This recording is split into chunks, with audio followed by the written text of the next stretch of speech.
अल्लाह 99 इंसानों का कातिल भी ठीक हो गया था, लेकिन आपका मियाँ ठीक होगा या नहीं होगा ये किसको पता है।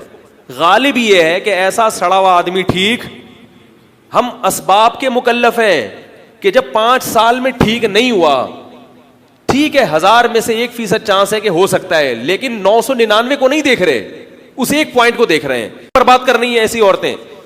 ठीक करने के चक्कर में होते होते 45 साल की हो गई खातून, अब ठीक हो गए भी क्या कर लेगा, अब ठीक हो गया जिंदगी तो तबाह कर दी ना, और अब भी ठीक नहीं हुआ तो अब तलाक लेके कहां शादी करोगी, 45 साल में कौन लिफ्ट कराएगा फिर।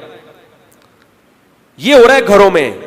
इसी तरह मियां भी ऐसा ही करता है, अगर बीवी खराब हो तो वो भाई एक लिमिट होनी चाहिए हर चीज की।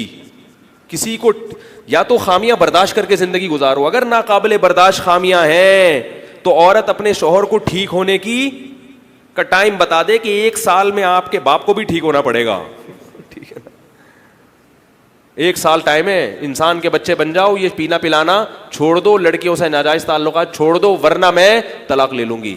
1 साल है आपके पास। वो लारे रप्पे देता रहे। 2 नंबर आदमी क्या करता है पता है, 2 नंबर आदमी कहता है उसको पता कि मेरी बीवी ने मेरी गलतियां मुझे पीते हुए भी देख लिया, लड़कियों से दोस्तियां भी देख ली, घर में टाइम नहीं दे रहा, बहुत जहनी टॉर्चर कर रहे होते हैं जो खराब मर्द है ना अपनी बीवियों को। अब औरत अपने अब्बा को बताएगी, लड़की अब्बा को बताएगी, अब्बा मेरा मियाँ ऐसा, अब्बा मैं जहनी मरीज बन रही हूँ, अब्बा मुझे टेंशन हो रही है। अब्बा कहते हैं देखो अल्लाह के खजानों में किसी चीज की कमी, बोलो भाई, नहीं है। हम उसको समझाते हैं, पहले स्टेप में तो ये ठीक है कि भाई उसको हम सुधारने की कोशिश करते हैं, ठीक है, पहले ही दफा में ये बात सही है। सुधारने के लिए तबलीग वालों से रब्ता कि यार हमारा दामाद है, जरा उसको भी कभी कभार सरोजे में ले जाओ, पूरा जोर लगा लिया, उसको भी बिठा के जरगा बिठा दिया, यार इंसान का बच्चा बन जा, मेरी बेटी जहनी मरीज बन रही है, अल्लाह का वास्ता। तो एक हद होनी चाहिए ना। 1 साल देख लिया कि भाई नहीं बन रहा इंसान का बच्चा। अब ऐसे केस जब मेरे पास आते हैं तो लड़कियां खवातीन क्या कहती हैं, मेरे वालिद साहब कह रहे हैं कि अल्लाह की रहमत से मायूस मत हो। ऐसे मौके पे अल्लाह की रहमत से मायूस होने का ये मतलब नहीं है कि आप हर आदमी के बारे में फर्ज करके बैठ जाएं कि ये ठीक हो जाएगा। भाई ऐन मुमकिन है हो जाए, नहीं हुआ तो क्या होगा, 1 साल बहुत होता है। चलो 1 साल नहीं 2 साल इंतजार कर लिया, 3 साल इंतजार कर लिया उस बंदे के ठीक होने का, नहीं हो रहा, इसका मतलब क्या है, अकल क्या कहती है, असबाब की दुनिया में ठीक होने का चांस नहीं है। हो जाए अल्लाह की कुदरत, तो अल्लाह तो चाहे तो वो किसी को भी हिदायत दे दे, लेकिन हम किसके मुकल्लफ हैं। एक साहब मुझे कहने लगे यार अल्लाह ने चाहा तो हो जाएगा, मैंने अल्लाह ने नहीं चाहा तो फिर आपको पहले से पता है कि अल्लाह इसको ठीक करना चाहेगा, कैसे बताएं यार। ये होता है कि दीनदारों में कि नहीं होता, बेदीन आदमी नहीं करेगा ये, बेदीन आदमी फौरन फैसला करेगा भाई इंसान का बच्चा बन और थप्पड़ लगा के तलाक लेगा उससे। दीनदार क्या कहेगा, नहीं यूसुफ अलैहिस्सलाम का बेटा भी तो मिल गया था ना इतने सालों के बाद, तो मुझे भी मेरा दामाद सही होकर दोबारा मिल जाएगा। वो भाई यूसुफ अलैहिस्सलाम का जो अपने वालिद को मिल गए थे, तो याकूब अलैहिस्सलाम के पास तो सब्र के अलावा कोई ऑप्शन ही नहीं था ना। वो क्या करते, नहीं भी मिलता तो भी यही करते, वो अल्लाह ने अपनी रहमत की बेटे को मिला दिया। लेकिन हर गुमशुदा जरूरी नहीं कि मिल भी जाए। अब आप इस वजह से बच्चों को बेहतियाती छोड़ दें कि जैसे यूसुफ अलैहिस्सलाम गुम गए थे तो आखिर मिल ही गए थे, तो मेरा बच्चा भी अगर गुम गया तो नीली चड्डी में ये पीली नेकर से ऐलान होगा कि एक बच्चा मस्जिद में मिला है नीले रंग की नेकर पहने हुए, जिनका बच्चा आगे ले जाए। एक मौलवी साहब ऐलान कर रहे थे जिनका बच्चा आगे ले जाए, गाँव देहाती गया, उसने बोले जिनका बच्चा यहाँ क्या कर रहा है भाई, इंसानों के बच्चे के ऐलान किया करो। तो अब क्या होता है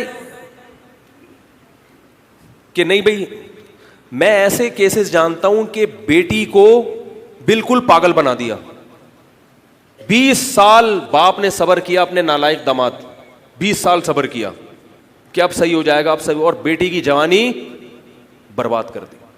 20 साल के बाद मुझसे आ रहे मशवरे लेंगे क्या करूं, अभी भी उनको उम्मीद है शायद दामाद सही हो जाए। मैंने कहा फौरन तलाक लो उससे, फौरन तलाक लो। तो कह रहे नहीं तलाक से तो अल्लाह का अर्श हिलता है। मैंने कहा ये जो आपकी बेटी बेचारी हिल गई है, उसकी जो जिंदगी तबाह, नफ्सियाती गोलियां खा रही है वो, और अब उसकी दोबारा शादी का इम्कान भी खत्म हो गया। अब इस बेचारी पागल से कौन शादी करेगा। अब जिसको पता चलेगा ये साइकेट्रिक के पास जाती है और गोलियां खाती है, हर आदमी पीछे हटेगा। ये जो जिंदगी बेटी की तबाह कर दी, तो ये किन लोगों के काम है? हाजियों के। हज करके आए थे, दीनदार बन गए, इल्म मजबूत नहीं है तो कहां जाना शुरू कर दिया? शरीयत का गलत इस्तेमाल। ये जो कुरान में आता है ना कि अल्लाह की रहमत से मायूस ना हो, इसका सही मतलब क्या है? इसका सही मतलब ये है कि जब तुमने देख लिया कि दामाद नहीं सुधरने का नाम ले रहा, जहनी टॉर्चर कर रहा है, तो तलाक ले लो और अल्लाह की रहमत से मायूस बोलो भाई मत हो, अल्लाह बहुत बड़ा है, ये मतलब है। अलहदगी करो और अल्लाह की रहमत से, क्योंकि अब आपके पास इसके अलावा कोई ऑप्शन है नहीं। जब कोई ऑप्शन नहीं होता तो फिर किससे दुआ मांगी जाती है कि अल्लाह अब तो हमारे पास और इसमें नुकसान नजर आ रहा है, तो लेकिन हमारे पास इसके अलावा कोई ऑप्शन है नहीं। जैसे याकूब अलैहिस्सलाम का बेटा गुम गया, याकूब अलैहिस्सलाम ये तो नहीं कर सकते थे कि अपने दूसरे बेटों को भी जान से मार दें कि तुमने मेरा बच्चा क्यों गुमाया। बाप जवान बेटों का क्या करेगा बेचारे, सब्र के अलावा कोई ऑप्शन नहीं था। तो उस मौके पर फरमाया कि अल्लाह की रहमत से मायूस मत हो। जब आपके पास कोई ऑप्शन ना हो फिर परेशान ना हो, आप कहें कि यार अब नुकसान तो हो रहा है लेकिन मैं इस नुकसान के अलावा मेरे पास कोई ऑप्शन नहीं है, तो मैं अल्लाह की रहमत से मायूस नहीं होता, क्योंकि अल्लाह असबाब का मोहताज नहीं है। असबाब की दुनिया में तो नाकाम हो रहा हूं, लेकिन मेरे बस में जो था मैंने कर लिया।